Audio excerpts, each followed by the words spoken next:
बिस्मिल्लाहिर्रहमानिर्रहीम। अस्सलाम वालेकुम प्यारे बच्चों, कैसे हैं आप? यकीनन खैरियत से होंगे, तंदुरुस्त होंगे।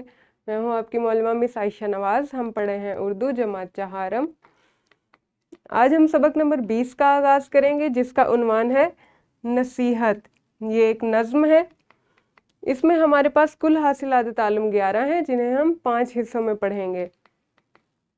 सबक की तकसीम से पहले इस्लामी नुक्ता नज़र देखते हैं। हज़रत लुकमान की अपने बेटे को नसीहत, ये कुरान मजीद में से लिया गया है। सूरह लुकमान की आयत का तर्जुमा है। अल्लाह ताला कुरान करीम में बयान फरमाते हैं कि हज़रत लुकमान ने अपने बेटे को नसीहत करते हुए कहा, ए बेटे, किसी को अल्लाह का शरीक न ठहराना, बेशक शिर्क बड़ा भारी जुल्म है। तो बच्चों, आपने इससे क्या सीखा कि हज़रत लुकमान अलैहिस्सलाम जो अल्लाह ताला के बहुत बरगज़ीदा बंदे थे, उन्होंने अपने बेटे को चंद नसीहतें की थीं, जिनमें से एक नसीहत आप इस वक्त पढ़ रहे हैं। उन्होंने कहा कि अल्लाह ताला के साथ किसी को शरीक ना ठहराना। अल्लाह ताला वाहिद है, अल्लाह ताला एक है। हम कलमा तैयबा में भी पढ़ते हैं, ला इलाहा इल्लल्लाह, अल्लाह के सिवा कोई माबूद बरहक नहीं, सिर्फ अल्लाह ताला ही इबादत के लायक हैं। इसी तरह से हम सूरह अखलास में भी पढ़ते हैं, कुल हुवल्लाहु अहद, अल्लाह एक है, कह दे कि अल्लाह एक है। तो हज़रत लुकमान ने अपने बेटे को ये नसीहत की, और यही नसीहत मेरे लिए और आपके लिए, हम सब के लिए है कि अल्लाह ताला के साथ किसी को शरीक नहीं ठहराया जाएगा। अल्लाह ताला अपनी ज़ात में, अपनी सिफ़ात में वाहिद है, यकता है। सबक की तकसीम देखते हैं।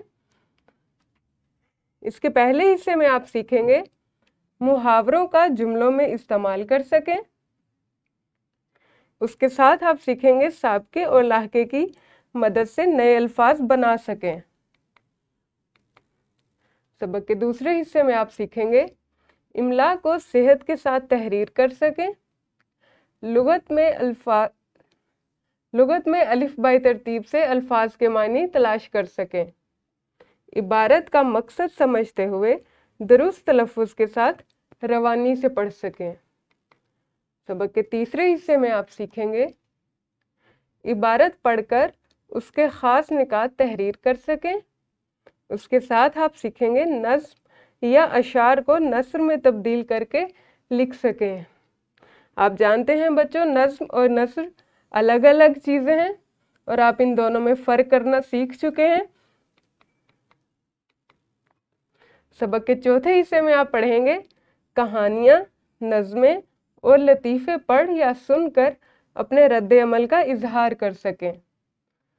गुफ्तगू या बयान सुनकर जुमलों में बेरब्ती और अदम तसलसल का इदराक कर सकें।